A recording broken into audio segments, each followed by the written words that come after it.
How exactly does a quiet, behind-the-scenes operations manager take a struggling computer company and morph it into a 3 trillion USD empire, especially when he does it by breaking almost every single rule left by its legendary founder? To really wrap our heads around the sheer magnitude of that 3 trillion USD figure, we have to flash back to the year 2011. Picture this. Steve Jobs just stepped down, and honestly, the world was in full-blown panic mode. Investors, tech fanatics, consumers, everybody was absolutely convinced that Apple was going to completely collapse without its visionary leader at the helm. It was the ultimate successor's dilemma. But the true story of how Apple didn't just survive, but achieved unprecedented global dominance, well, that actually starts way before 2011. Part 1. The Supply Chain Savior, Fixing a Broken Machine. Okay, let's dive into this. Because before Tim Cook even entered the picture, Apple was, quite frankly, a broken machine, bleeding serious cash. We're talking the disaster era of the 1990s, where revenue plummeted from 11 billion USD down to under 6 billion USD. They were producing high-performance computers that were losing ground fast to cheaper IBM alternatives and Microsoft's massive Windows 95 launch. The ship was sinking fast. And to grasp just how bad it was, look at this completely absurd supply chain.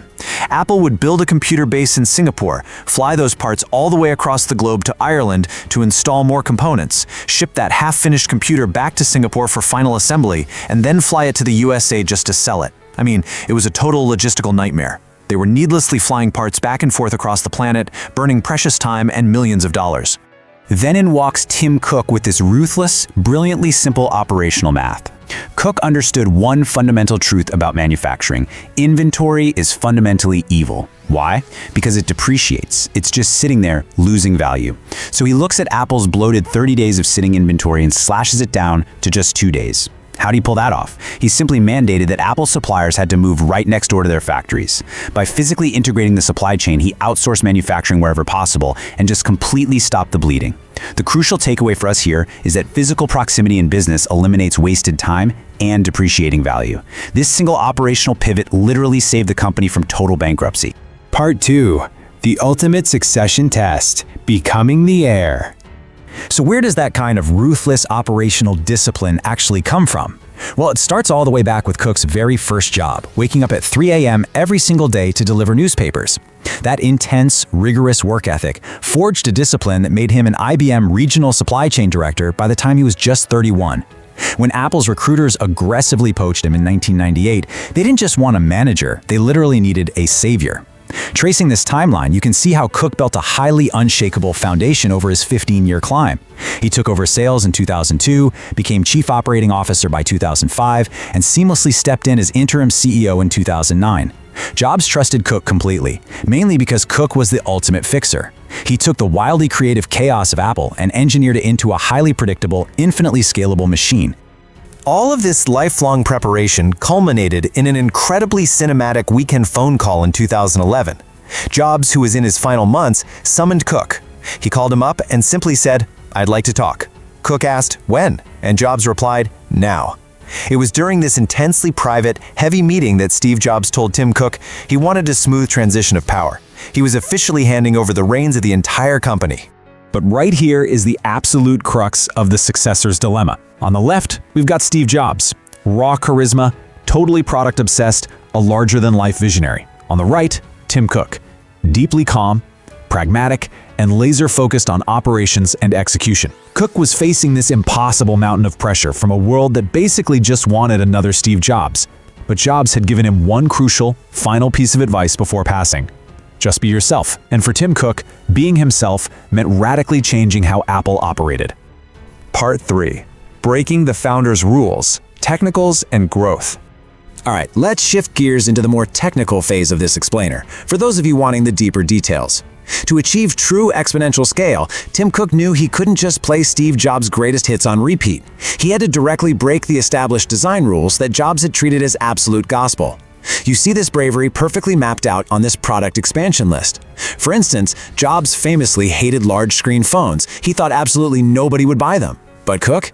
He looked at the market data, ignored the old dogma, and launched the iPhone 6 and 6 Plus, which went on to become some of the best-selling smartphones in human history. Under Cook's watch, we also saw the massive cultural reset of the iPhone X, the wild runaway success of AirPods, the futuristic Apple Vision Pro, and the Apple Watch. A product that didn't just succeed, mind you, but entirely surpassed traditional luxury brands to become the absolute best-selling watch in the world. Now, what's really interesting about this data is the massive shift away from relying solely on selling devices. Tim Cook recognized early on that hardware growth eventually, inevitably, hits a ceiling. So notice how he engineered a massive pivot into services, highlighting a completely new financial engine for the company. By aggressively expanding things like Apple TV, Apple Arcade, Apple Music, and iCloud, Cook created a services division that now generates the second largest portion of Apple's overall revenue. He essentially built this sticky ecosystem where you don't just buy a device once and walk away, you're happily paying Apple every single month. If you want undeniable, hard proof of why this operational efficiency and pragmatic leadership was the exact right move, just look at these extreme numbers. When Steve Jobs handed over the company, Apple was valued at an incredibly impressive $300 billion USD. But under Tim Cook's supposedly boring operational stewardship, that valuation multiplied tenfold to over $3 trillion USD. Cook didn't just maintain the house that Jobs built, he completely fortified it and turned it into an impenetrable global fortress. Part 4. The next power transfer. The cycle repeats. But in the tech world, the clock never stops ticking. As Tim Cook prepares to eventually pass the baton, with all eyes currently fixed heavily on his highly anticipated successor, John Ternus, we have to ask, will the cycle of skepticism repeat itself?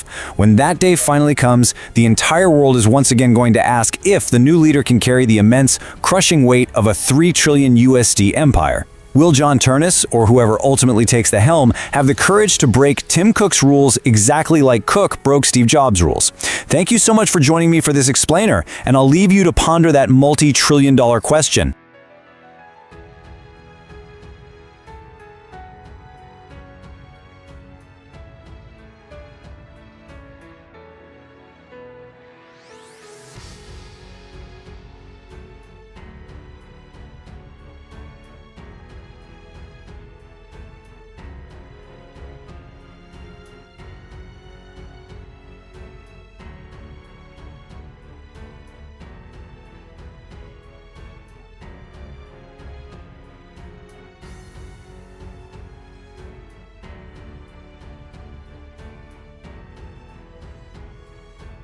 If you enjoy this video, please like, share, subscribe and hit the bell to the latest update from my channel.